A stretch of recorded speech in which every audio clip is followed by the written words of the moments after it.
Hello friends, welcome back to my channel ఎవరైనా subscribe చేసుకోకపోతే subscribe చేయండి. అలాగే నాకు సపోర్ట్ చేయండి.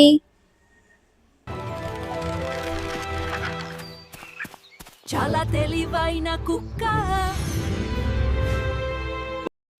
అనగనగా ఒక ఊరిలో ఒక తెలివైన కుక్క ఉండేది. కానీ ఒక రోజు అది దారి తప్పి ఒక అడవిలో తప్పిపోతుంది. తప్పిపోయిన కుక్కకి ఎటు వెళ్ళాలో తెలీదు. కానీ దాని ముందు ఒక పెద్ద పులి కనిపిస్తుంది. ఆ కుక్క భయంతో దాక్కుంటుంది.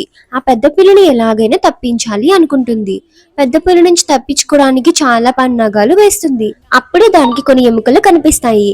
అప్పుడు కుక్కకి ఒక ఉపాయం తడుతుంది. కుక్క ఒక ఎముకను నములుతున్నట్టుగా నటిస్తూ పులికి వినిపించేలా, వావ్, పులి మాంసం చాలా బాగుంది, ఇంకో పులి ఏదైనా ఇటుగా వస్తే దానిని కూడా చంపి తిని నా ఆకలి పూర్తిగా తీర్చుకుంటాను అని గట్టిగా అరుస్తుంది.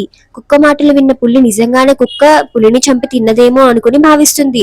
అందుకే వెంటనే అక్కడి నుంచి తిరిగి పరుగులు పెడుతుంది. పులిని పరిగెట్టించిన కుక్క మాత్రం హ్యాపీగా ఉంటుంది. ఇదంతా పైనుంచి ఒక కోతి గమనిస్తూ ఉంటుంది. ఆ కోతికి కుక్క అలా చేయడం నచ్చదు. అందుకనే కోతి తిన్నగా పులి దగ్గరికి వెళ్తుంది. పులి దగ్గరికి వెళ్ళిన కోతి అక్కడ ఏం జరిగిందా అని, కుక్క తనని పులిని ఎలా మోసం చేస్తుందా అని ప్రతిదీ పూసుకొచ్చినట్లు చెప్తుంది. వెంటనే పులికి విపరీతమైన కోపం వస్తుంది.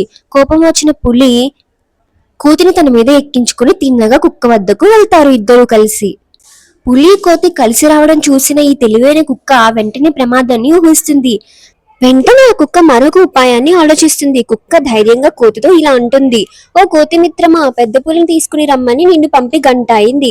సరేలే, త్వరగా దానిని పంపించు, నాకు చాలా ఆకలిగా ఉంది అని అంటుంది. ఇది అంతా వెనుక నుంచి ఉన్న పెద్ద పులికి వెన్నులో వణుకు మొదలైంది. కోతి తనను కూడా మోసం చేసిందని భావించి దాన్ని పంజాతో గట్టిగా కొట్టి కింద పడేస్తుంది. మన నిజ జీవితంలో కూడా ఇలాంటి మోసం చేసే వాళ్ళు ఎప్పుడూ మన చుట్టుపక్కలే ఉంటారు. కానీ తెలివైన కుక్క మాత్రం చాలా సంతోషంగా తన ఇంటిని తను చేరుకుంది.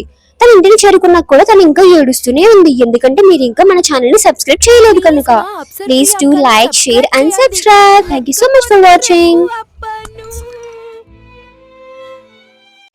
జై అప్సర్ ప్రియ అక్క.